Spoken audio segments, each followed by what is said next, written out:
Salut, ravi de vous retrouver pour vous proposer un nouveau numéro de Hit Story consacré à un tube inclassable et jouissif des années 90.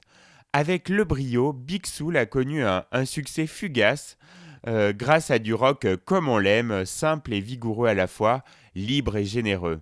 L'histoire de Big Soul est comme toutes les histoires de groupe. Ça commence par des amis. Caroline Wampole et Keles Sheen, deux jeunes Américains, se rencontrent à l'université de Sarasota en Floride. Tandis que Keles compose, Caroline, elle, est absorbée par ses cours de théâtre. Un soir, Keles voit Caroline imiter la guitare sur la chanson Purple Haze de Jimi Hendrix et il se dit qu'elle est plutôt cool. En 1988, une fois leur diplôme en poche, Keles apprend à Caroline à jouer de la basse et ils décident de former un duo de rue. Le couple part pour Buffalo où ils fondent un groupe sous le nom de United Nations qui ne rencontre pas le succès escompté. Ils décident alors de partir s'installer en Californie à Los Angeles. Ils cherchent encore et toujours à donner une âme à leur formation.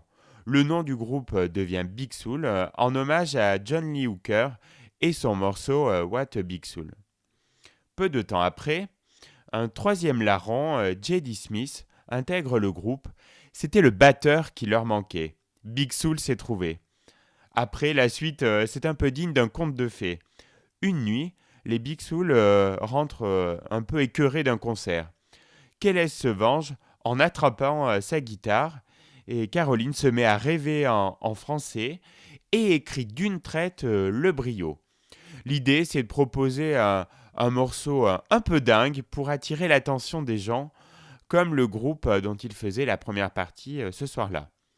En 1992, ne trouvant pas de maison de disques, Big Soul décide de créer son propre label pour sortir un premier album, incluant le brio, avec les moyens du bord.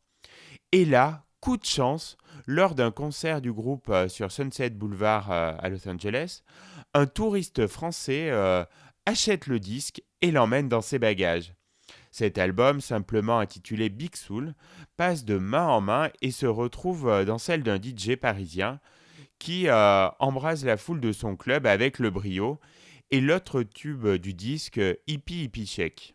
N'arrivant pas à joindre le groupe, il fait écouter l'album chez Sony, qui ne met pas longtemps pour signer Big Soul. Le groupe fait une entrée fracassante en France, déchaînant un public qui saute partout en découvrant ce style particulier de rock californien. Je suis sûr que vous aurez beaucoup de plaisir à retrouver dès maintenant la joie de vivre communicative du brio, brancher la guitare.